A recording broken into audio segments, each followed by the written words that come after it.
Nabi Yunus alaihi salatu wassalam disebutkan di dalam Al-Quran itu 6 kali, dan 2 kali disebutkan dengan sifatnya. Pertama disebut dengan Zunnun, dan yang kedua disebut Sahibul Hud. Nun itu artinya ikan, Hud juga artinya ikan. Adapun nasab beliau,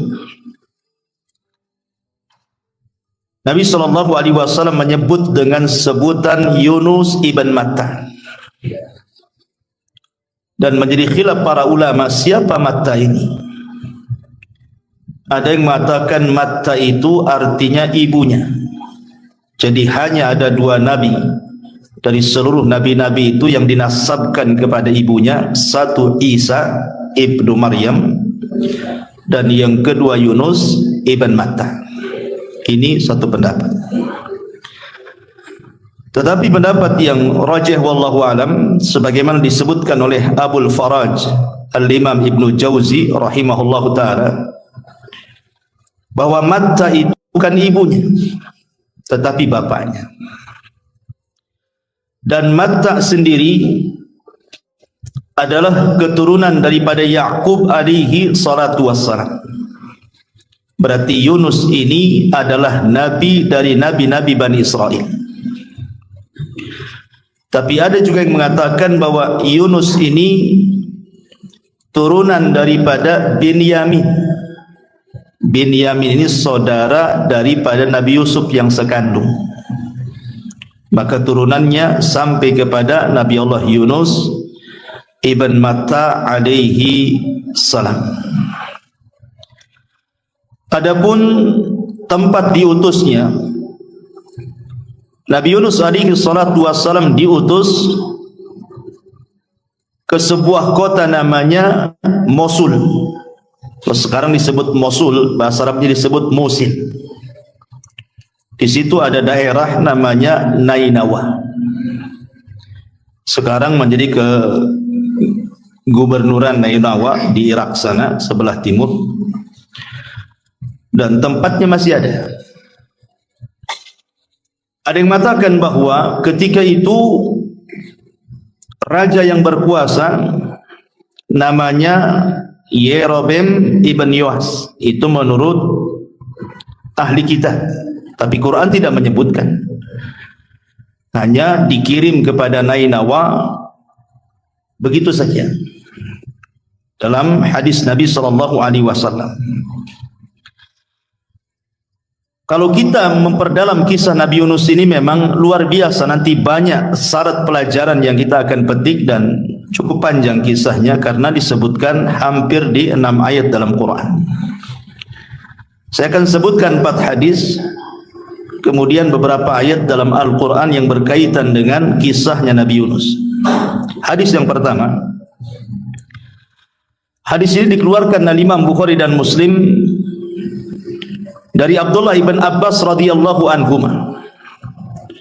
Nabi SAW bersabda, la yambagi li abdin an yakula ana khairun min Yunus ibn Matta. Tidak boleh bagi seorang hamba mengatakan bahwa aku lebih baik dibandingkan Yunus ibn Matta. Bahkan dalam riwayat Abu Hurairah yang disahihkan oleh Syekh Nasiruddin Al-Albani rahimahullahu taala, Rasul mengatakan, ana man qala ana khairun min Yunus ibn Matta faqad kadzab. Barang siapa yang mengatakan saya lebih baik dibandingkan Yunus, maka dustakan kata-katanya.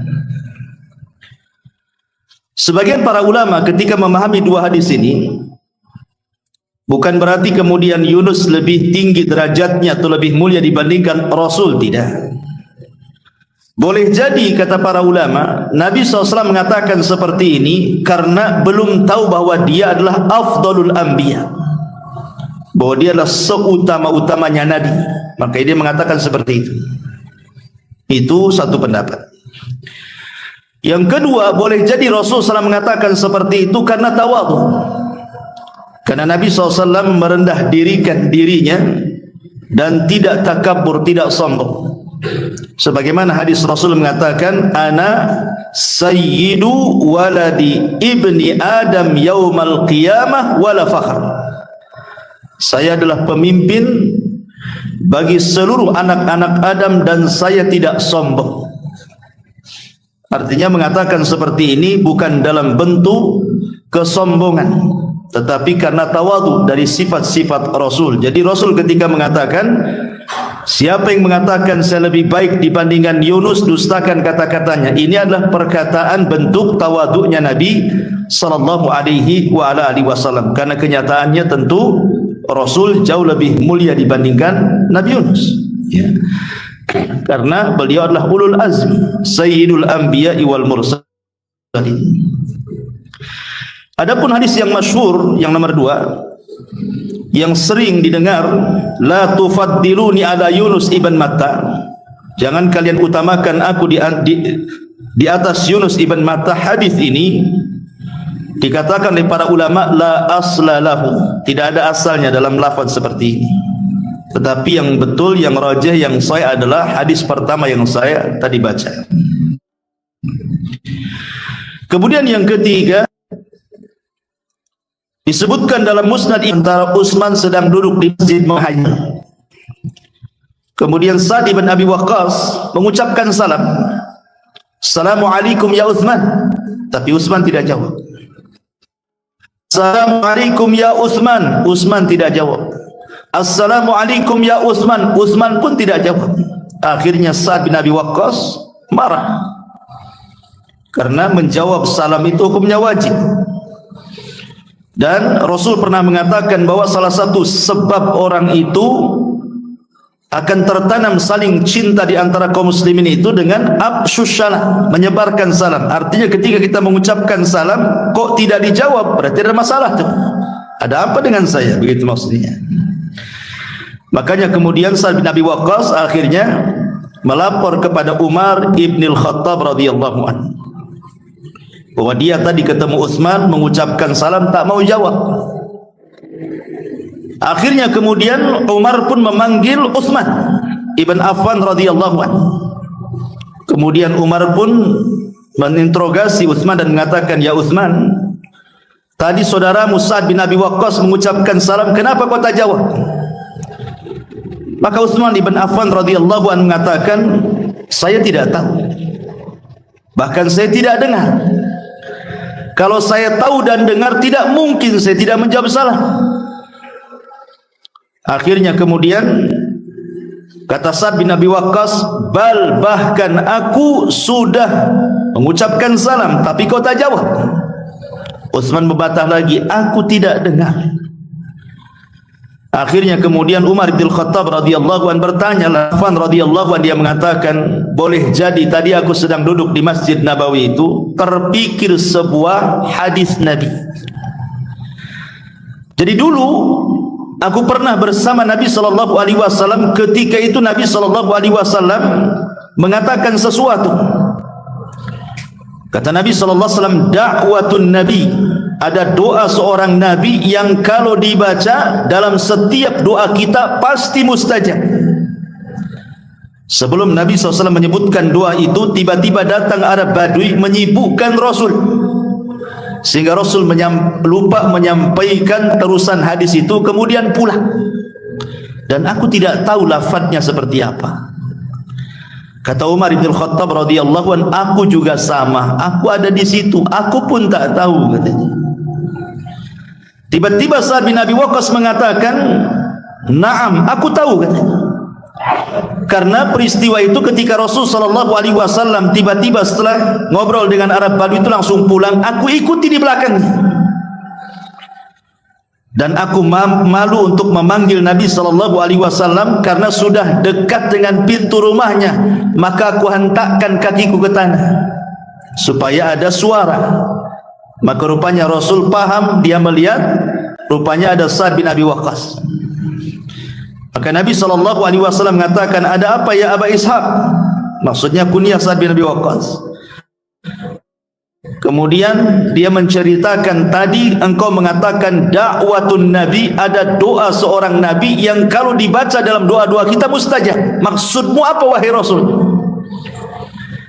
Maka Nabi SAW kemudian mengatakan da'watu dhinnuni idh huwa fi batnil huti la ilaha illa anta subhanak inni kuntu minadh dhalimin. Fa innahu lam yada' biha muslimun rabbahu fi syai'in qad illa istajaba lahu. Kata Rasul, oh iya, maksud saya adalah doanya Nabi Yunus alaihi salatu wassalam ketika di perut ikan. La ilahalkan doa ini ketika berdoa kepada Rabbnya untuk meminta sesuatu, pasti Allah kabulkan, kata Nabi. Maka Utsman pun berterima kasih kepada Sa'ad dan juga Amirul Mukminin Umar bin Khattab karena Sa'ad hafal doa itu dari Nabi SAW. Syahidnya di sini apa? Sa'ad bin Abi Waqqas mendengar hadis dari Nabi SAW tentang doanya Dhinnun. Dhinnun itu maksudnya Nabi Yunus dengan doa la ilaha illa anta subhanaka inni kuntu minadh dhalimin. Artinya ada hubung kait antara Nabi Yunus dengan Nabi SAW. Ini riwayat yang ketiga. Riwayat yang keempat dikisahkan oleh Al-Imam Ibn Hisham di dalam sirahnya. Sirah Ibn Hisham, pakar sejarah. Jadi ketika Nabi SAW tidak bisa lagi berdakwah di Mekah, karena ketika itu Abu Talib sudah meninggal, Khadijah pun juga sudah meninggal, dan tahun meninggal keduanya disebut Amul Hazni, tahun kesedihan. Maka Rasul pun kemudian berusaha berdakwah di tempat lain. Berangkatlah Rasul ke Taif. Rupanya di Taif pun kurang lebih sambutan penduduk Taif juga kurang lebih dengan penduduk Mekah. Mereka pun kasar kepada Rasul. Anak-anak justru menanam duri, perempuan mencaci maki, laki-laki melempar batu, dan begitu seterusnya. Sampai Rasul harus lari 1 mil bersama Zaid ibn Harithah, sebuah kebun kurma. Kebun kurma ini yang punya adalah Utbah dan Syaibah. Rasul istirahat di kebun kurma itu bersama Zaid ibn Harithah dengan luka di badan. Tiba-tiba kemudian Utbah dan Syaibah ini merasa kasihan. Lah Utbah dan Syaibah ini punya budak namanya Addas. Addas ini bukan orang musyrik, dia orang Nasrani. Dia jadi budaknya Utbah dan Syaibah. Jadi Utbah dan Syaibah ini meminta kepada Addas, wahai Addas, saya kasihan dengan orang itu, maksudnya Rasul dan Zaid ibn Harithah, bawakan makanan ini kepada dia. Akhirnya Addas pun membawa makanan dari Utbah dan Syaibah untuk Nabi dan Zaid ibn Harithah. Ketika Nabi SAW memakan makanan itu, tiba-tiba Nabi SAW mengatakan Bismillah, menyebut nama Allah.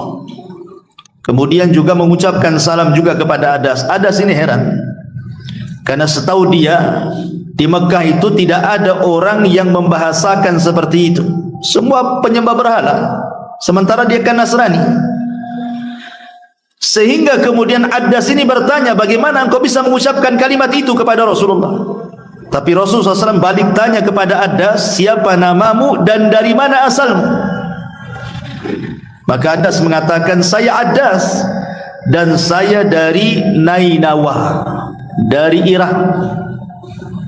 Ketika Nabi SAW mendengar bahwa Addas itu dari Nainawa, dari Irak, maka Nabi mengatakan, bukankah Nainawa itu adalah tempat akhi saudaraku? Kemudian Rasul mengatakan, dialah tempat saudaraku Yunus ibn Matta. Kagetlah Addas ini, karena Addas ini orang Nasrani. Kisah tentang Yunus itu masyhur di Nainawa sana. Kenapa orang ini tahu kisahnya? Kemudian Rasul menceritakan tentang Nabi Allah Yunus alaihi salatu wassalam di hadapan Addas. Makin takjub lagi Addas. Kemudian Addas mengatakan, kok kamu tahu kisah itu wahai Tuhan? Maka Rasul mengatakan, ya, karena saya Nabi dan Yunus ibn Matta saudaraku juga nabi. Tiba-tiba Adas kemudian memeluk Rasul, mencium kening dan hampir mencium kaki Nabi SAW. Utbah dan Syaibah dari kejauhan khawatir, kok bisa baru ketemu kok kepengaruh gitu ya. Jadi panggillah kemudian Adas ini, kemari. Kemudian kata Utbah dan Syaibah ini mengatakan, la yasrifuka an dinika fa inna dinaka khairun min dinihi. Adas, jangan kau ganti agamamu, kata. Agamamu lebih baik dibandingkan agama orang itu, kata. Syahidnya di sini apa? Nabi SAW menceritakan kisah Nabi Yunus di hadapan Adas, dan di sini tersebut tempat dakwah Nabi Yunus, Nainawa, Irak. Berarti ada hubung kait antara Nabi Yunus dengan Nabi SAW. Ini riwayat-riwayat yang sahih, yang masyhur tentang Nabi Yunus dalam hadis-hadis Nabi SAW. Baik, ini ditinjau dari hadis. Sekarang masuk pada ayat. Masyaallah muslimin yang dimuliakan Allah Azza wa Jalla. Allah Subhanahu wa taala menyebutkan kisah Nabi Yunus ini di beberapa surat dalam Al-Qur'an, di antaranya An-Nisa ayat 163, kemudian Al-Anbiya ayat 87-88, kemudian As-Saffat ayat 139 dan 148, dari 139 dan 148, kemudian surah Yunus sendiri ayat 98, kemudian Al-Qalam ayat 48 sampai 50, dan yang terakhir surah Al-An'am ayat 84 sampai 86. Inilah 6 surat yang mengkisahkan tentang kisah Nabi Yunus alaihi salatu wassalam. Pertama surah An-Nisa ayat 163. Allah Subhanahu wa taala mengatakan, inna auhayna ilaika kama auhayna ila Nuhin wan nabiyina min ba'di wa auhayna ila Ibrahim wa Ismail wa Ishaq wa Yaqub wal asbat wa Isa wa Ayyub wa Yunus wa Harun wa Sulaimana wa atayna Dawuda zabura.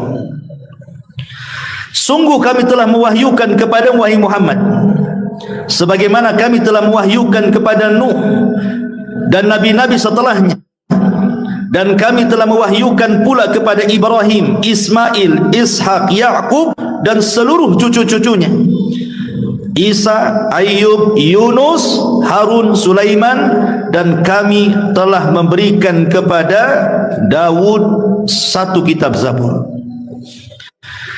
Perhatikan dalam surah An-Nisa 163 ini, Nabi Yunus alaihi salatu wassalam disebut satu nafas dengan nabi-nabi Bani Israel. Dan saya sudah katakan di mukaddimah, dari sini kita tahu bahwa Nabi Yunus itu satu di antara nabi-nabi Bani Israel. Ini syahid daripada An-Nisa 163. Kemudian juga disebutkan di dalam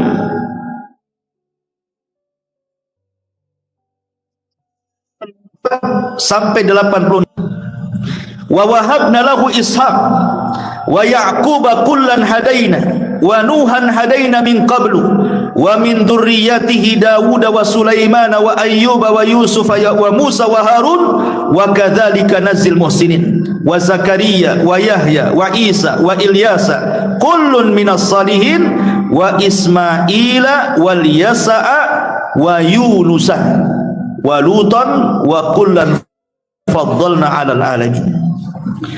Dan kami telah menganugerahkan Ishak dan Yakub kepadanya, kepada keduanya masing-masing telah kami berikan petunjuk, dan kepada Nuh sebelum itu juga telah kami berikan petunjuk, dan kepada sebagian dari keturunan Nuh yaitu Dawud, Sulaiman, Ayyub, Yusuf, Musa dan Harun. Demikian pula kami memberikan balasan kepada orang-orang yang berbuat baik, dan Zakaria, Yahya, Isa, Ilyas, semuanya termasuk orang-orang soleh, dan Ismail, kemudian Al-Yasa, dan juga Yunus serta Lut, masing-masing kami lebihkan derajatnya di atas umat di masanya. Di sini pun tersebut kalimat Yunus dan dimasukkan dalam deretan nabi-nabi Bani Israel. Baik, adapun kisah yang lengkap, langsung kita masuk kepada kisah yang lengkap, adalah disebutkan di dua surat dalam Al-Quran. Pertama surah As-Saffat dan yang kedua surah Al-Anbiya. Kita masuk pada surah Al-Anbiya ayat 87 sampai 88. Disinilah dimulai kisahnya Nabi Yunus. Baik, Allah Subhanahu wa taala mengatakan, wa dhannuni idh dhahaba mughadiban fadhanna an lan naqdira alayhi fanada fi dhulumati an la ilaha illa anta subhanak inni kuntu minadh dhalimin fastajabna lahu wa najjaynahu minal ghammi wa kadzalika nunjil mu'minin. Dan ingatlah kisah Dhunnun. Dhunnun maksudnya pemilik ikan. Dhu itu pemilik, nun itu artinya ikan. Tapi yang dimaksud di sini adalah Yunus alaihi salatu wassalam, sebutannya adalah Dhunnun. Ketika dia pergi dalam keadaan marah, lalu dia menyangka bahwa kami tidak akan menyulitkan kehidupannya, maka dia berdoa dalam keadaan yang sangat gelap, tidak ada Tuhan selain Engkau, Maha Suci Engkau, sungguh aku termasuk orang-orang yang zalim. Maka kami kabulkan doanya dan kami selamatkan dia dari kedukaan, dan demikianlah kami menyelamatkan orang-orang yang beriman. Kemudian lanjutannya dalam surah As-Saffat, wa inna Yunusa laminal mursalin idh abaqa ilal fulqil mashhun fasahama fakana minal mudhadin faltaqamahul hud wa huwa mulim falaula annahu kana minal musabbihina la labitha fi batnihi ila yaumi yub'atsun fanabadnahu bil ara wa huwa sakin wa ambatna alaihi syajaratan min yaqtin wa arsalnahu ila mi'ati alfin aw yazidun fa amanu famatta'nahum ilahin. Dan sungguh Yunus benar-benar termasuk salah seorang rasul. Ingat, ketika dia lari dari kaumnya menuju kapal yang penuh muatan, kemudian dia ikut diundi, ternyata dia termasuk orang-orang yang kalah undian, maka dia ditelan oleh ikan besar dalam keadaan tercelah. Maka sekiranya dia tidak termasuk orang-orang yang bertasbih kepada Allah, niscaya dia akan tetap tinggal di perut ikan itu sampai hari dibangkitkan. Kemudian kami lemparkan dia ke daratan yang tandus, sedang dia dalam keadaan sakit. Kemudian untuk dia kami tumbuhkan sebatang pohon dari jenis labu, dan kami utus dia kepada 100.000 orang atau lebih, lalu mereka beriman. Karena itu kami anugerahkan kenikmatan hidup kepada mereka hingga waktu yang ditentukan. Ma'asyiral muslimin yang dimuliakan Allah Subhanahu wa taala, kita tahu bahwa Nabi Yunus alaihi salatu wassalam, dari ayat-ayat dan hadis-hadis yang kita baca tadi, Nabi Yunus diutus ke kaum yang disebut dengan Nainawa. Di mana Nainawa? Di Musil. Di mana Musil? Di Irak. Berapa jumlah kaum yang diutus Allah Yunus kepada mereka? Allah mengatakan 100.000 lebih. Itu jumlah kaumnya Nabi Yunus alaihi salatu wassalam, mi'atu alfin aw yazidun, 100.000 atau lebih dari itu. Ada orang yang kemudian hendak membuat syubhat dalam Quran dan mengatakan, masa Allah tidak tahu jumlah umatnya Nabi Yunus sehingga kesannya Allah mengira-ngira? Kenapa Allah tidak mengatakan 100.000 20 atau 100.000 30, kan jelas gitu. Ini kalimatnya 100.000 atau lebih. Lah lebihnya berapa? Masa Allah tidak tahu katanya? Kita katakan bahwa ini hendak membuat syubhat dalam Quran. Kalimat au di sini ada dua penafsiran para ulama. Segi pandangan orang melihat ketika kerumunan orang kan tidak bisa dipastikan. Oh, kira-kira sekian. Ini satu penafsiran. Penafsiran yang kedua, maksud au di sini artinya bal. Bal itu artinya bahkan dalam bahasa kitanya. Jadi 100.000 bahkan lebih gitu maksudnya. Ada yang mengatakan lebihnya itu maksudnya 20.000. Ada juga yang mengatakan 30.000. Ada yang mengatakan 40.000. Jadi umatnya Nabi Yunus itu 120.000. Ada yang mengatakan 130.000. Ada yang mengatakan 140.000 umat. Lah Yunus diutus kepada umat sebanyak itu. Tidak ada nabi sebelum Nabi SAW yang diutus kepada umat sebanyak umatnya Yunus alaihi salatu wassalam.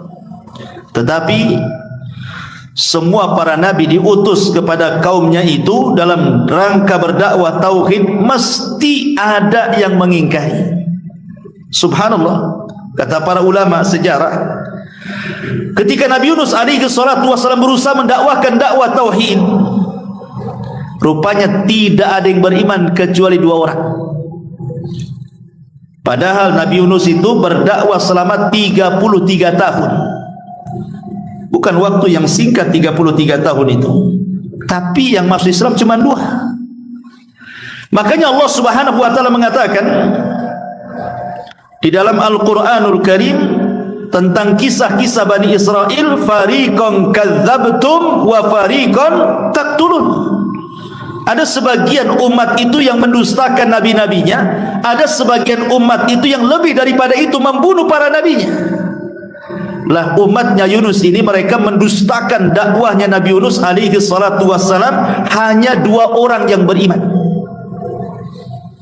Padahal tabiat nabi itu ikhwan tidak diutus dari luar daerah.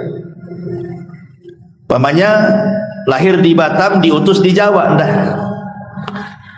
Atau lahir di Medan diutus di Batam, tidak. Semua para nabi itu diambil dari kaumnya. Dan itu disyaratkan dalam Al-Quran surah An-Nahl ayat 89. Allah mengatakan wa yauma nab'atsu fi kulli ummatin syahidan 'alaihim min anfusihim wa ji'na bika syahidan 'ala haula. Allah mengatakan dan kami utus pada tiap-tiap umat ini saksi atas mereka dari kaumnya sendiri. Sebagaimana Nabi SAW lahir di Arab, maka dia berdakwah untuk bangsa Arab kala itu, tapi ajarnya untuk seluruh manusia. Maka Yunus pun itu lahir dari Nainawa.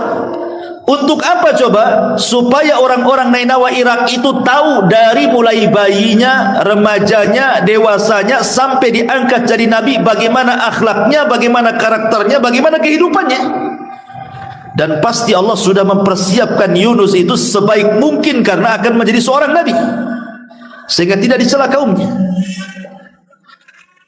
Dan setiap nabi itu akan bicara dengan lisan kaumnya. Dan itu disyaratkan juga di dalam surah Ibrahim ayat keempat. Allah mengatakan wa ma arsalna mir rasulin illa bilisani qaumihi. Dan tidaklah kami utus tiap-tiap umat seorang rasul kecuali berbicara dengan lisan kaumnya supaya mudah dimengerti. Ya tidak mungkinlah kita orang Indonesia, Rasul kita orang Inggris tidak bisa bahasa Indonesia, kan susah pula dia. Kita pula susah jadinya memahaminya. Artinya Allah Subhanahu wa taala sudah mudahkan Yunus itu untuk berdakwah kepada kaumnya. Tapi subhanallah, persis seperti Allah katakan, kadzalika ma atal ladzina min qablihim mir rasulin illa qalu sahirun majnun. Dan begitulah kami datangkan para nabi sebelum Nabi SAW, kecuali kaumnya mengatakan nabi itu tukang sihir ataupun nabi itu gila. Jadi kaumnya Yunus itu menggila-gilakan Yunus dan menganggap Yunus itu tukang sihir, sama dengan Rasulullah. dikatakan tukang sihir, dikatakan orang gila, dikatakan pemecah belah. Dan ini ada pelajaran besar bagi kita. Siapapun antum yang mendakwahkan dakwah tauhid, maka sunnatul dakwah itu pasti ada orang yang akan memusuhi antum. Pasti ada. Siapapun yang berdakwah dakwah tauhid, pasti ada yang akan memusuhi antum. Sebagaimana para nabi dan rasul mendakwahkan dakwah tauhid, dimusuhi kaumnya. Karena itu sunnatul dakwah. Ya. Ma'asyiral muslimin yang dimuliakan Allah Azza wa Jalla, Yunus itu didustakan oleh kaumnya, hanya 2 orang yang beriman. Sebab itulah maka Nabi Allah Yunus alaihi salatu wassalam marah kepada kaumnya. Sudah 33 tahun berdakwah, tidak ada juga yang beriman. Akhirnya Yunus pun mengancam kaumnya, karena kalian sudah tidak mau beriman kepada Allah, kupastikan dalam 3 hari ini azab Allah akan menimpa kalian. Akhirnya kaumnya cuek-cuek saja, tidak peduli dengan Nabi. Hari pertama tak pun nampak tuh tanda-tanda ada azab itu. Hari kedua juga sama, tak ada tanda-tandanya. Nabi Yunus alaihi salatu wassalam akhirnya takut lebih didustakan kaumnya. Kalau setelah 3 hari juga tidak kunjung ada, tentu orang makin mendustakan dirinya. Maka dia pergi dari Nainawa. Rupanya ketika Yunus pergi itu hari ketiga, Allah subhanahu wa ta'ala memperlihatkan azabnya kepada penduduk Nainawa dengan dikirim awan hitam yang siap menggulung mereka. Dari situlah kemudian tokoh-tokohnya, raja yang berkuasa dan juga tokoh-tokohnya, mereka baru sadar bahwa selama ini kita sia-siakan Nabi di tengah-tengah kita. Kita tidak beriman kepada dia sampai dia pergi. Dan sekarang Allah tunjukkan azab itu sudah ada tanda-tandanya. Akhirnya sang raja memerintahkan seluruh rakyat Nainawa yang berjumlah 100.000 lebih itu untuk bertobat kepada Allah subhanahu wa ta'ala, beriman kepada syariat Yunus alaihi salatu wassalam. Sementara Nabi Yunus tidak tahu. Dia kan sudah pergi, kalau kaumnya sudah beriman, gitu masalahnya. Ma'asyiral muslimin yang dimuliakan Allah Azza wa Jalla, dari sini ada persoalan bahwa iman itu terbagi menjadi 2. Supaya antum paham, iman itu terbagi menjadi 2. Yang pertama, ada namanya iman itu sifatnya idtirari, terpaksa. Ada yang kedua, iman itu disebut ikhtiyari, karena kehendaknya. Ada orang yang dipaksa beriman, ada yang karena kehendaknya beriman. Kalau terpaksa dan disebut idtirar, maka iman yang terpaksa itu tidak ada guna. Iman yang terpaksa itu tidak bermanfaat bagi pelakunya. Dan itu disebutkan di dalam Al-Quran.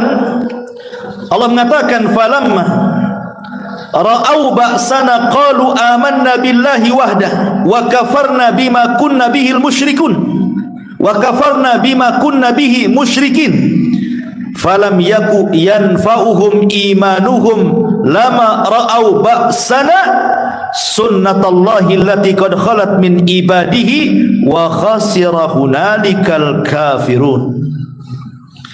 Maka ketika mereka melihat adab, mereka berkata, kami hanya beriman kepada Allah saja, dan kami ingkar kepada sesembahan yang telah kami persekutukan dengan Allah.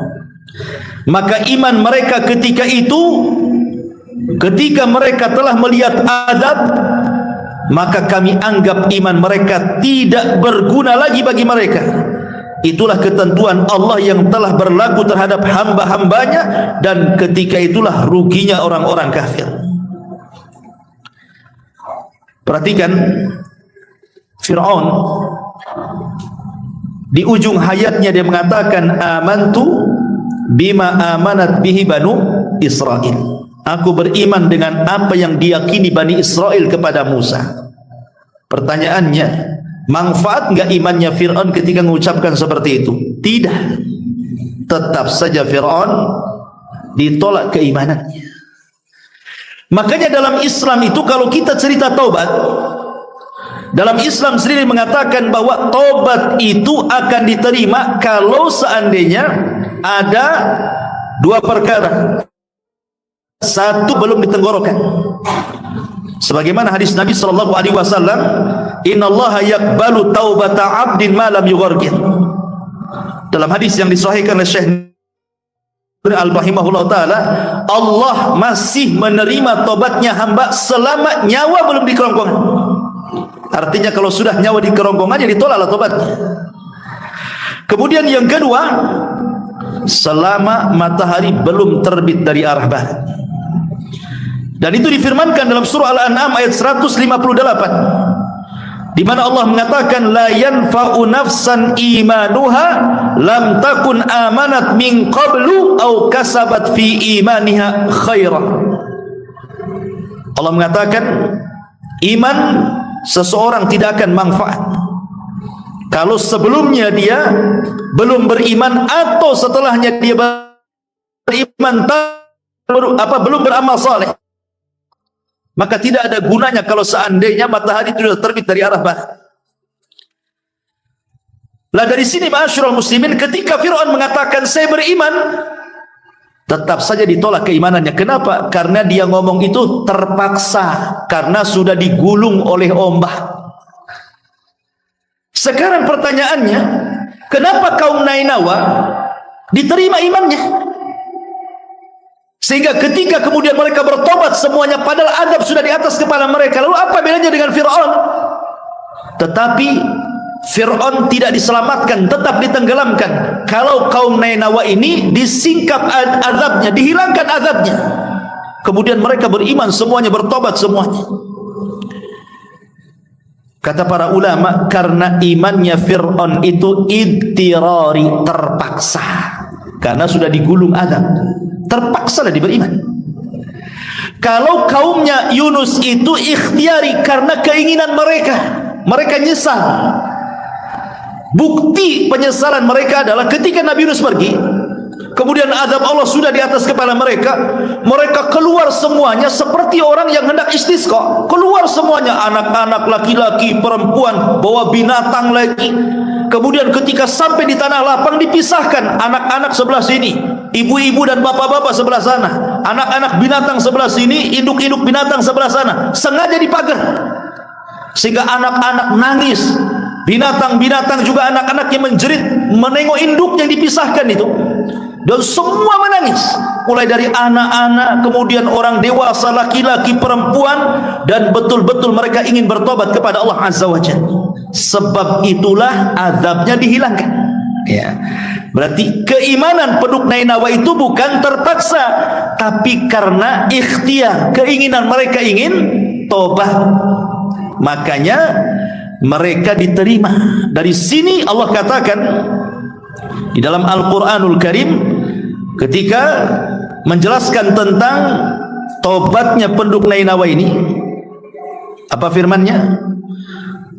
Allah mengatakan dalam surah Yunus 98, falaula kanat qaryatun amanat fanafa'aha imanuha illa qauma Yunus lamma amanu kashafna anhum adzabal khizyi fil hayatid dunya wa matta'nahum ilahin. Maka mengapa tidak ada penduduk satu negeri pun yang beriman, lalu imannya itu bermanfaat kepada mereka selain kaumnya Yunus.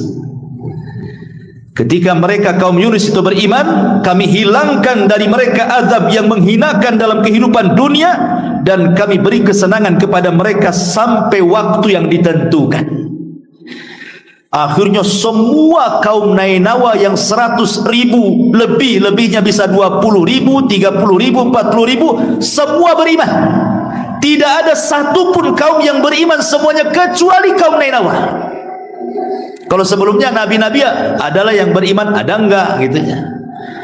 Nabi SAW saja ada yang beriman, ada yang enggak kan gitu. Abu Jahal tak beriman, Abu Lahab enggak beriman, bahkan orang terdekatnya Rasul Abu Thalib tak beriman juga. Tapi kaum Nainawa ini semua beriman. Ajaib gitu ya. Ma'asyiral muslimin yang dimuliakan Allah Subhanahu wa taala. Ketika mereka beriman itu, Nabi Yunus tidak tahu. Karena dia sudah pergi masalahnya. Pergi dalam posisi marah dia. Makanya tadi Allah Subhanahu wa taala katakan wa dzannun, dan Nabi Yunus alaihi salatu wassalam, dzunnun itu idzahaba mughadibah. Dia pergi dalam kondisi marah. Ma'asyiral muslimin yang dimuliakan Allah Azza wa Jalla. Marah itu kadang-kadang sebagaimana Nabi SAW dikisahkan oleh Aisyah radhiyallahu anha ummul mukminin. Apa kata Rasulullah? Kata Aisyah radhiyallahu anha, "Ma daraba Rasul sallallahu alaihi wasallam syai'an qad bi yadi. Wala imra'ah wala imra'atan wala khadiman illa an yujahida fi sabilillah." Rasul itu tidak pernah memukul dengan tangannya sedikit pun, baik kepada istri-istrinya ataupun kepada pembantu-pembantunya, kecuali dalam rangka jihad. Kalau dalam jihad dia harus mengayunkan pedang. Kemudian kata Aisyah di ujung hadis, ya, dia mengatakan, wa manila minhu syai'un qad fayantakimu min sahibihi illa an yantahika syai'un min maharimillah fayantakimu lillahi azza wajalla. Dan Rasul tidak pernah marah untuk membalas sesuatu dengan kemarahannya, kecuali kalau di hadapan ada orang-orang merobek kehormatan Allah. Kalau ada orang-orang yang merobek kehormatan Allah, melanggar yang diharamkan Allah Subhanahu wa taala, di sini Rasul marah. Rasul marah. Makanya ketika ada seorang wanita dari Bani Mahzumah, wanita ini anak pejabat, mencuri ketahuan. Kemudian orang-orang dari Bani Mahzum mengatakan, cobalah seseorang datang kepada Rasul, janganlah, dia kan wanita mulia, anak pejabat, masa mau dihukum dipotong tangan, kasihanlah dia. Akhirnya orang-orang ini mengatakan, coba kalau kalian datangi Usama bin Zaid. Bukankah Usama bin Zaid itu sahabat yang paling dicintai Nabi, karena dia anak daripada Zaid ibn Harithah, anak angkatnya. Coba lobby dia, mudah-mudahan berhasil agar Rasul tidak menghukum wanita pejabat dari Bani Mahzumah itu. Maka kemudian Usama datang kepada Rasul, menceritakan bahwa dia diutus oleh Bani Mahzum supaya Rasul jangan menghukum wanita yang mencuri itu, karena wanita itu anak pejabat. Maka Nabi SAW marah dan mengatakan, innama ahlakal ladzina qablakum annahum kanu idza saraqa fihim asy-syarif taraku wa idza saraqa fihim adh-dhaif aqamu alaihi al-had wa aimullah law Fatimah binta Muhammadin saraqat laqata'tu yadaha, kata Rasul. Kata Nabi SAW, enak saja hancurnya umat sebelum kalian, kata Rasul, apabila pencurinya orang-orang mulia, kalian tinggalkan hukumannya. Apabila pencurinya orang-orang lemah, kalian pula tegakkan hukumannya. Demi Allah, kalau seandainya Fatimah putri Muhammad mencuri, ku potong sendiri tangannya. Bisa. Marah itu penting kalau dalam masalah melihat kemungkaran, ikhwan. Maka Nabi Yunus itu marah gitu. Sudah didakwai selama 33 tahun, tidak pula beriman kepadanya. Sudah diancam-ancam azab, tidak pula beriman kepadanya. Makanya dia pergi dalam kondisi marah. Rupanya Yunus tidak tahu kalau kaumnya sudah beriman, itu masalahnya. Akhirnya Allah Subhanahu wa taala menguji Yunus alaihi salatu wassalam. Kenapa? Karena dia belum diizinkan pergi dari kaumnya, dia berijtihad sendiri keluar hijrah dari kaumnya. Beda dengan Lut alaihi salam. Kenapa dia meninggalkan Sodom kemudian hijrah ke Palestina? Karena Allah Subhanahu wa taala sudah mengutus 3 malaikat memberitahu kaum Lut dan memberitahu Nabi Lut bahwa nisubu akan datang azab kepada kaummu, kau pergi. Berarti Nabi Lut diizinkan kan? Makanya dia pergi. Setelah pergi, datanglah azab oleh Allah Subhanahu wa taala lewat malaikat Jibril dengan satu sayapnya. Diangkatnya kaum Sodom ke langit, kemudian dihujani meteor, kemudian ditumpahkan lagi ke bumi, dan sekarang jadi laut mati. Lut keluar hijrah karena ada izin. Ya. Nabi Ibrahim alaihi salatu wassalam berdakwah kepada Namrud di Irak. Dia tidak bisa lagi mendakwahi mereka, dan Allah sudah izinkan untuk hijrah. Maka Ibrahim hijrah ke Syam, ke Palestina, kemudian ke Mesir, sampai ke Jazirah Arab. Termasuk Nabi Musa, dia hijrah karena dia tidak bisa lagi untuk mendakwahi orang-orang Mesir di bawah kekuasaan Fir'aun dan membahayakan Bani Israel. Perintahkan Musa untuk hijrah dari Mesir ke mana? Ke Palestina. Jadi nabi-nabi ini diizinkan hijrah, makanya tidak diuji oleh Allah. Termasuk Nabi kita Muhammad SAW hijrah dari Mekah ke Madinah karena memang tidak bisa lagi berdakwah di Mekah. Makanya ketika dia mendatangi Abu Bakar Siddiq radhiyallahu anhu dan mengatakan, qad adina li bil hijrah ya Abu Bakrin. Abu Bakar, Allah sudah izinkan aku hijrah. Kata Abu Bakar, as-suhbatu suhbatu Rasul. Bolehkah aku menjadi temanmu hijrahmu, menjadi teman hijrahmu? Kata Rasul, as-suhbatu suhbatu ya Abu Bakrin. Boleh kau jadi temanku. Maka Rasul pun setelah dapat izin Allah keluar dari Mekah hijrah ke Madinah. Lah Nabi Yunus ini belum ada izin, dia main keluar gitu saja. Makanya kemudian Allah Subhanahu wa taala menguji Nabi Yunus alaihi salatu wassalam. Akhirnya Nabi Yunus alaihi salatu wassalam pun diuji dengan ujian yang cukup berat oleh Allah Subhanahu wa taala ketika dia meninggalkan kaumnya dan hendak menyeberang lautan.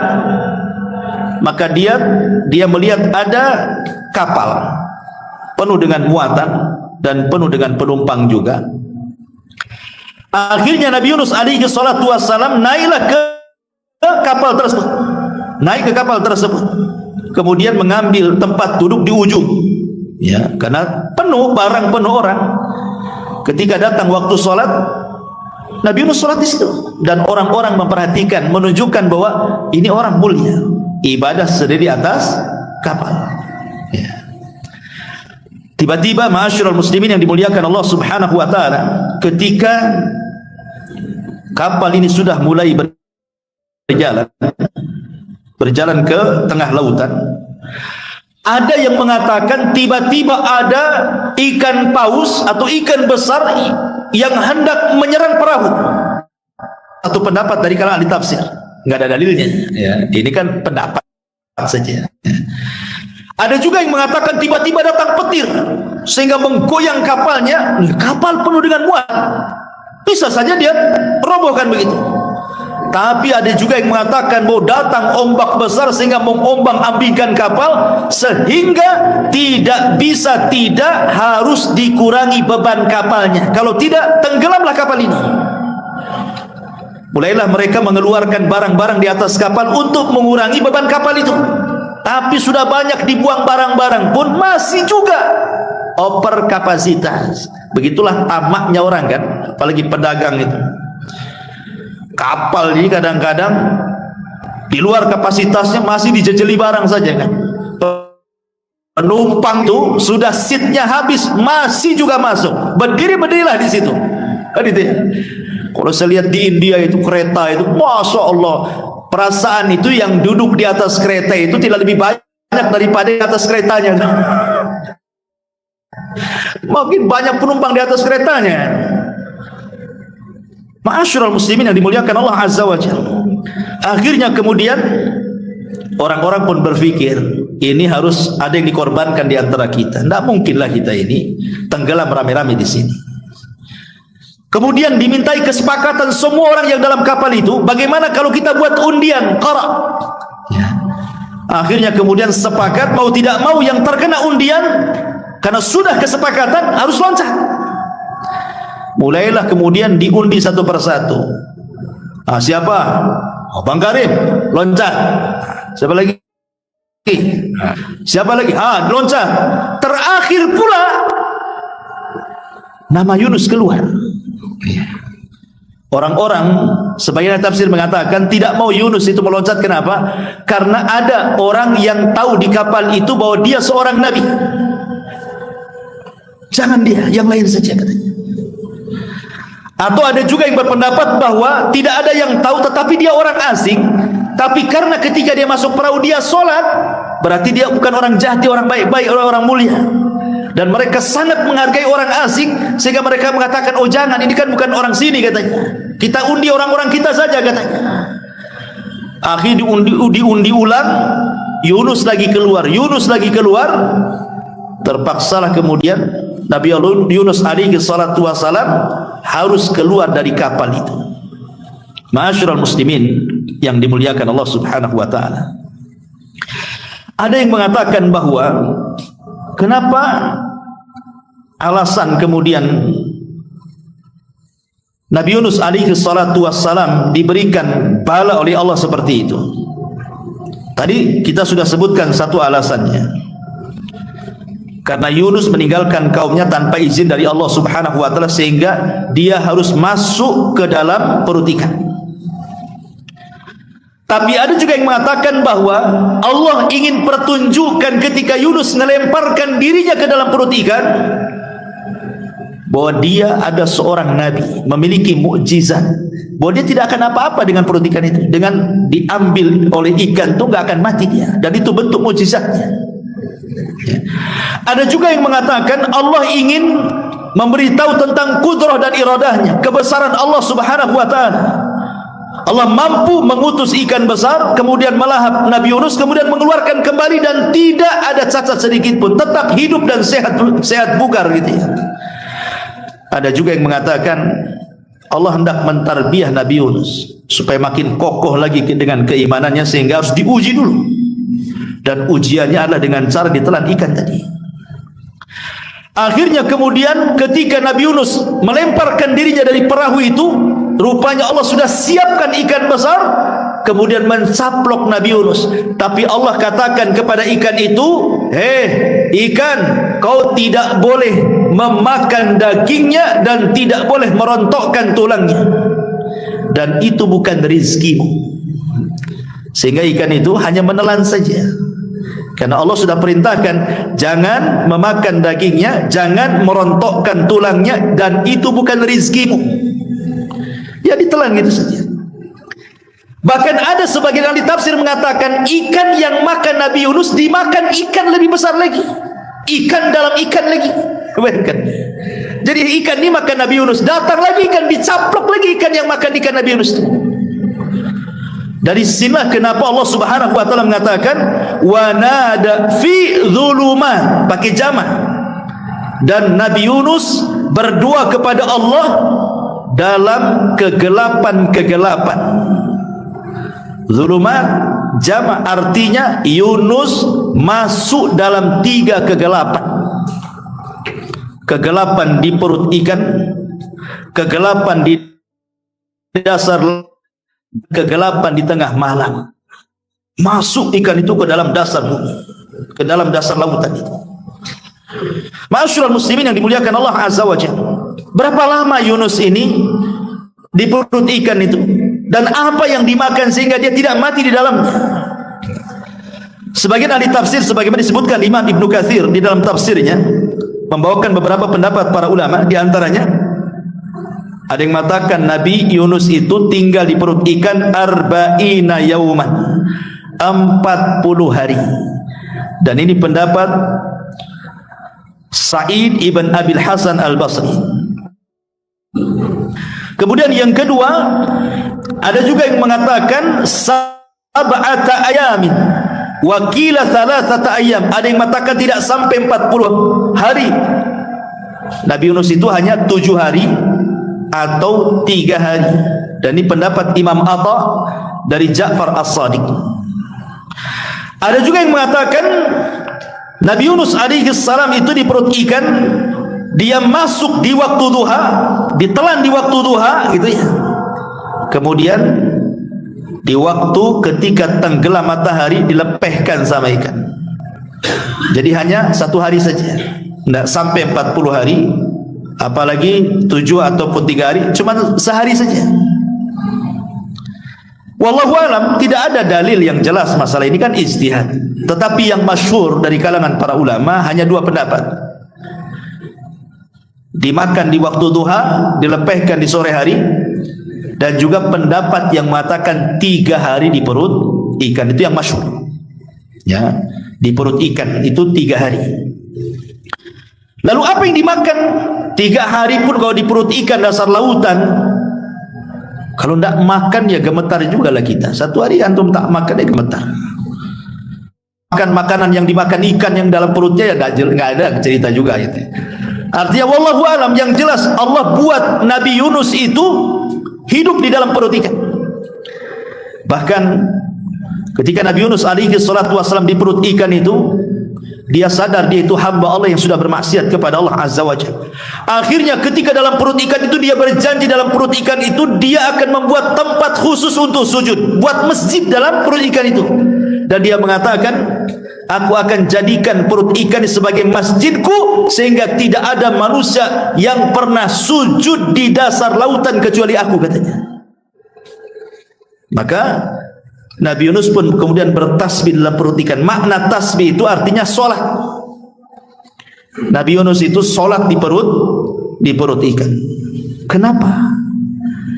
Nabi SAW dikisahkan oleh Jabir bin Abdullah radhiyallahu anhu. Kana Nabi SAW idza hajabahu amrun fazia ila salat.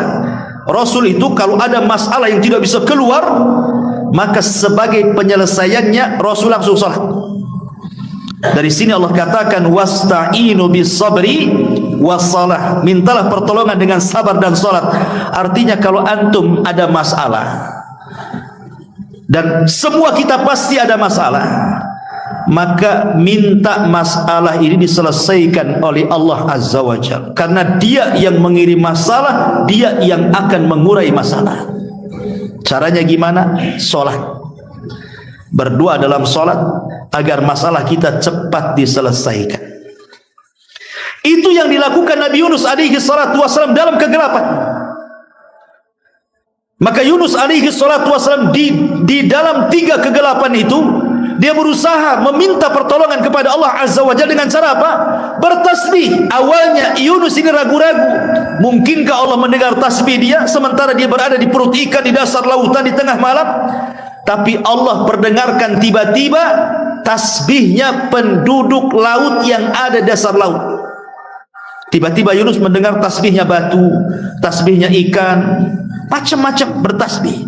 Dari sayup-sayup kedengaran orang ada makhluk yang bertasbih. Ya, karena Allah mengatakan wa in min kulli syai'in illa yusbihuna bihamdi. Tidak ada satupun yang Allah ciptakan di permukaan bumi kecuali semua makhluknya bertasbih kepada Allah. Tetapi kan kita tidak tahu bagaimana tasbih mereka. Tapi Yunus diperdengarkan. Maka sejak dia diperdengarkan tasbih itulah, maka dia pun kemudian berdoa dan bertasbih kepada Allah Subhanahu wa taala, la ilaha illa anta subhanaka inni kuntu minadh dhalimin.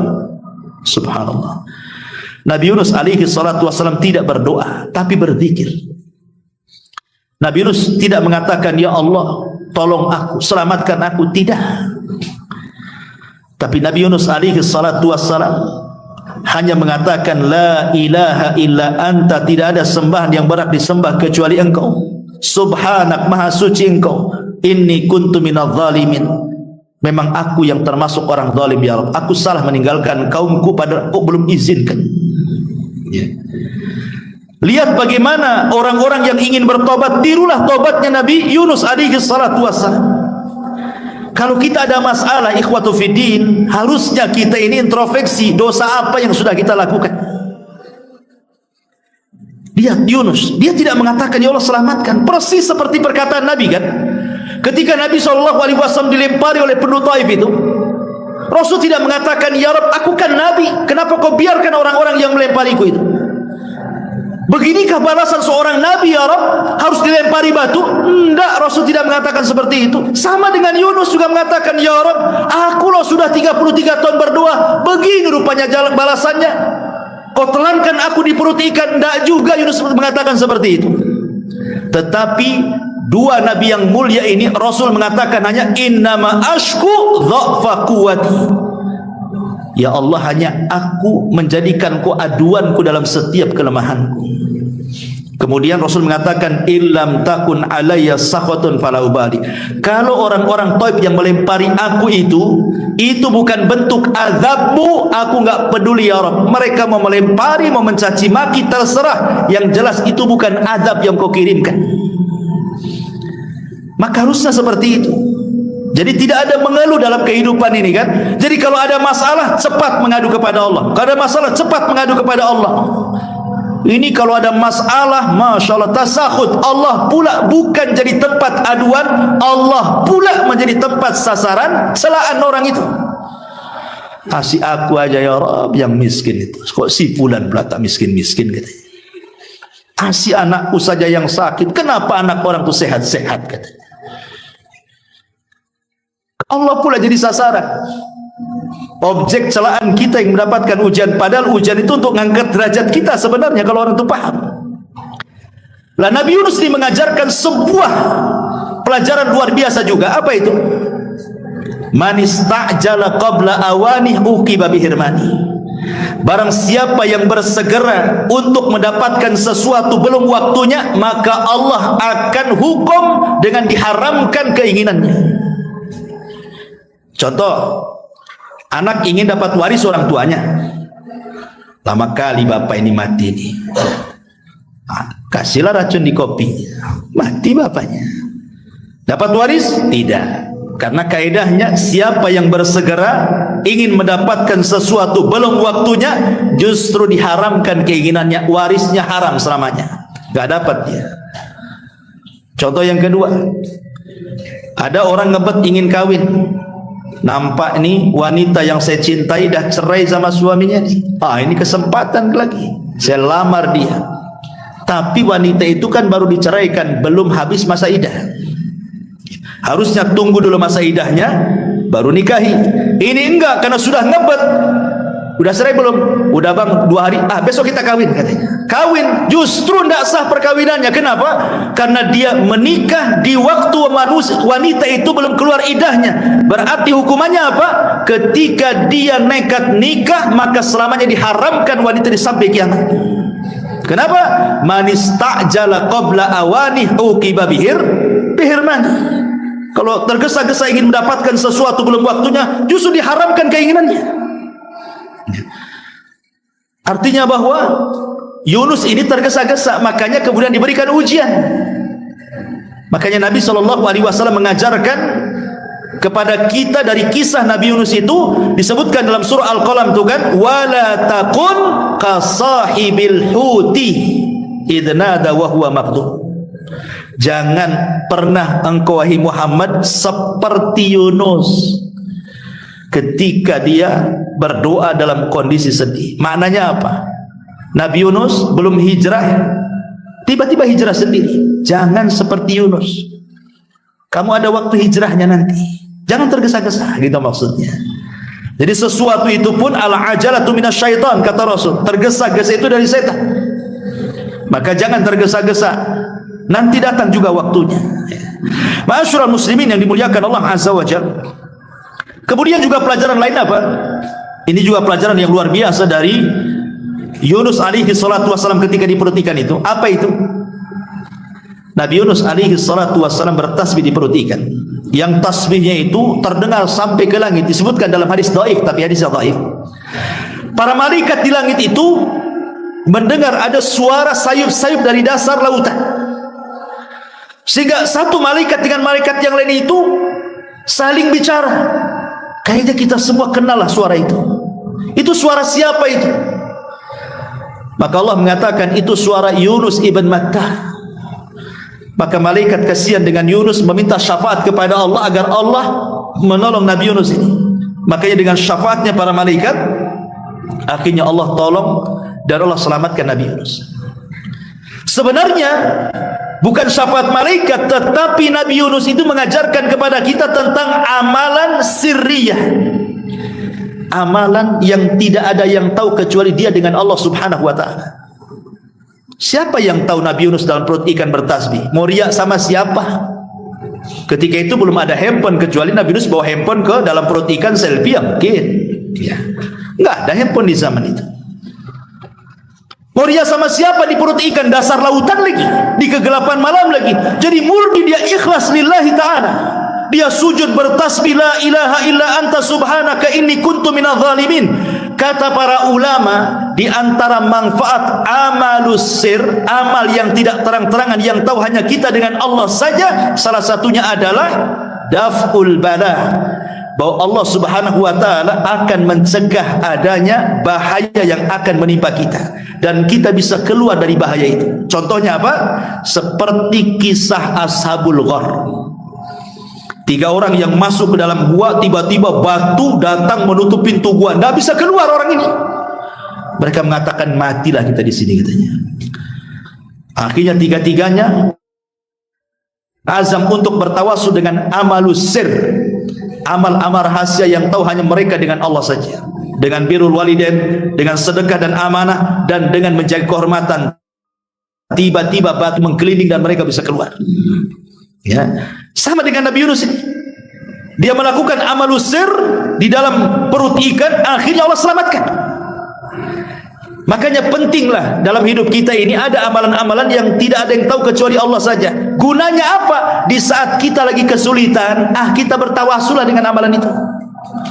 Ya Rabb, dulu aku pernah sholat malam, gak ada yang tahu kecuali aku saja, dan aku ikhlas. Aku lagi susah nih ya Rabb, tolong. Kan enak ya. Tapi masalahnya, amalan mana di antara amalan kita yang tersembunyi, ikhwan? Semua tampak masalahnya. Sholat kalau bisa orang tahu, sedekah kalau bisa orang muji, gitu ya. Haji kalau bisa orang tahu, kemudian disebut Pak Haji, Bu Haji, dan begitu seterusnya. Kayaknya amalan kita ini maunya itu dibicarakan. Kembali bahwa setelah itu kemudian Nabi Yunus alaihi salatu terus bertasbih.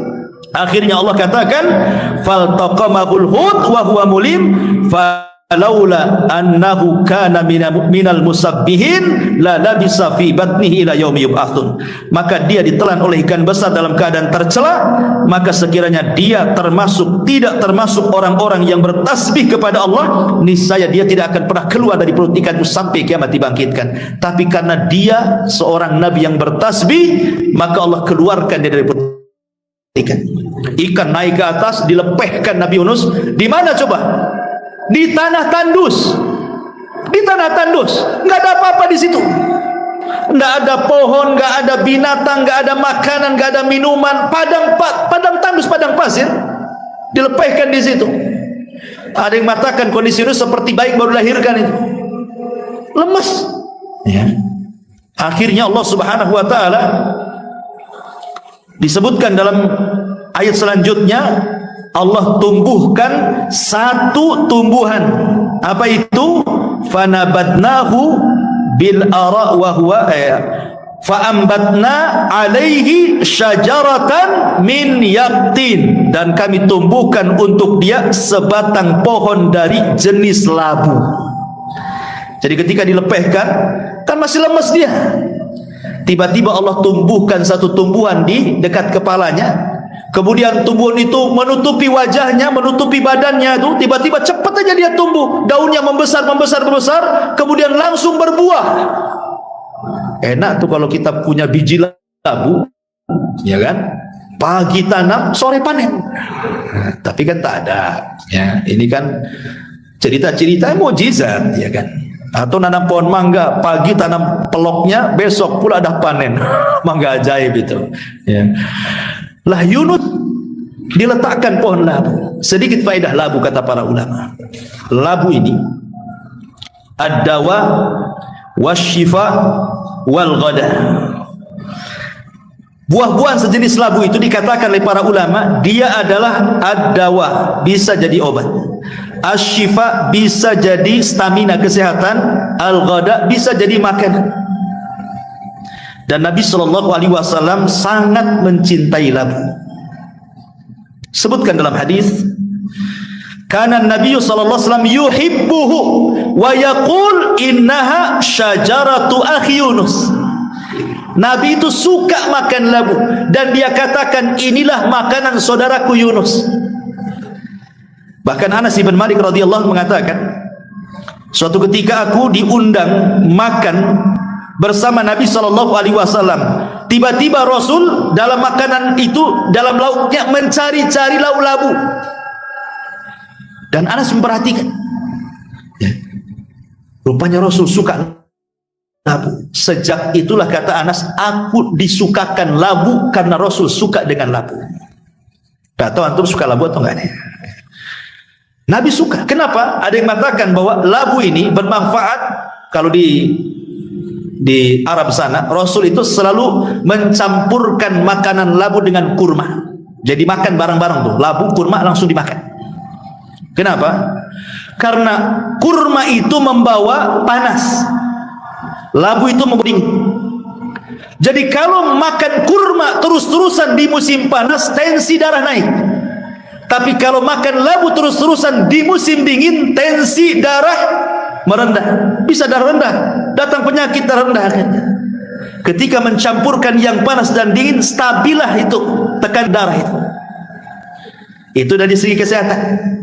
Lah kenapa kemudian labu itu dikatakan oleh para ulama asy-syifa'u wad-dawa'u wal-ghada? Dia obat, stamina, dan makanan. Itu pula yang ditumbuhkan di samping Nabi Yunus itu. Makan labu dia. Makanya setelah makan ada tenaga. Ketika itulah maka Nabi Yunus alaihi salatu wassalam, pertama dia berjumpa dengan penggembala kambing. Kemudian dia cerita, akhirnya penggembala kambing ini menceritakan tentang kisah Nainawa, bahwa mereka sudah beriman semuanya. Senanglah Yunus. Maka Yunus pun kemudian kembali ke Nainawa, terus mengokohkan keimanan Nainawa yang jumlahnya 100.000, ada yang mengatakan 100.000 dan bahkan lebih-lebihnya bisa 20.000, 30.000, 40.000, semua beriman kepada Allah, dan Allah berikan nikmat yang melimpah kepada kaum Nainawa kala itu. Sampai akhirnya Allah takdirkan Nabi Yunus meninggal dunia. Tetapi ya, yang namanya kaum-kaum dulu diceritakan dalam Al-Quran, setelah meninggal nabinya, sedikit demi sedikit mereka pun kufur kepada Allah subhanahu wa ta'ala. Maka setelah mereka kufur, Allah utus lagi seorang nabi setelah Yunus alaihi salatu wassalam.